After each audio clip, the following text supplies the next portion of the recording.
Ditwah புயல் தற்போது தென்மேற்கு வங்கக்கடல் மற்றும் அதனை ஒட்டிய வட இலங்கை பகுதிகளில் வேதாரண்யத்திலிருந்து தென்கிழக்கே 110 கிலோமீட்டர் தொலைவிலும், காரைக்காலிலிருந்து தென்கிழக்கே 150 கிலோமீட்டர் தொலைவிலும், புதுவையிலிருந்து தெற்கு தென்கிழக்கே 250 கிலோமீட்டர் தொலைவிலும், சென்னையிலிருந்து தெற்கே 350 கிலோமீட்டர் தொலைவிலும் நிலை கொண்டுள்ளது.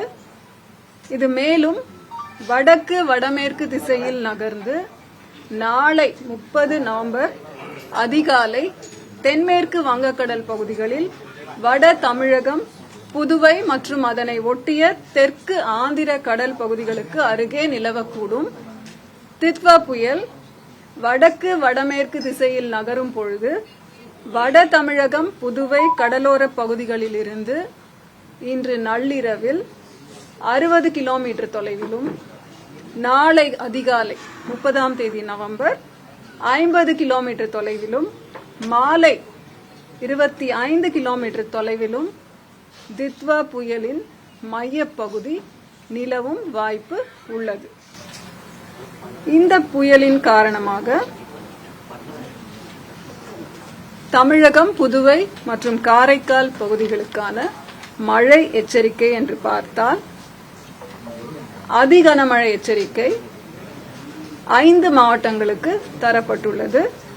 கடலோர மாவட்டங்கள், டெல்டா மாவட்டங்கள், நாகப்பட்டினம், மயிலாடுதுறை மற்றும் கடலூர், விழுப்புரம், செங்கல்பட்டு, காரைக்கால், புதுச்சேரி. ஆரஞ்ச் அலர்ட் 13 மாவட்டங்களுக்கு விடப்பட்டுள்ளது. சென்னை, திருவள்ளூர், காஞ்சிபுரம், ராணிப்பேட்டை, திருவண்ணாமலை, கள்ளக்குறிச்சி, சேலம், பெரம்பலூர், அரியலூர், திருச்சிராப்பள்ளி, தஞ்சாவூர், திருவாரூர் மற்றும் புதுக்கோட்டை. தமிழகத்தின் அநேக இடங்களிலே மழை பெய்யும். மிதமான மழை வரை, கனமழை பொறுத்தவரை ஒரு 6 மாவட்டங்களுக்கு எச்சரிக்கை தரப்பட்டுள்ளது.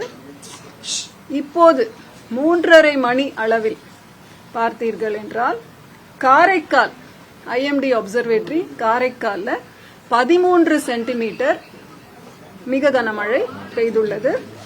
நாகப்பட்டினத்திலே 11 சென்டிமீட்டர் மழை பதிவாகி இருக்கிறது.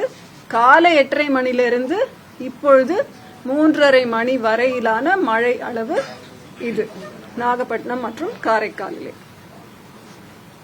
நாளை 2 மாவட்டங்களுக்கு, அதாவது திருவள்ளூர் மற்றும் ராணிப்பேட்டைக்கு அதிகனமழை, கனமழையிலிருந்து மிக கனமழை, ஓரிரு இடங்களில் அதிகனமழை பெய்யும் வாய்ப்பு இந்த 2 மாவட்டங்களிலே இருக்கிறது.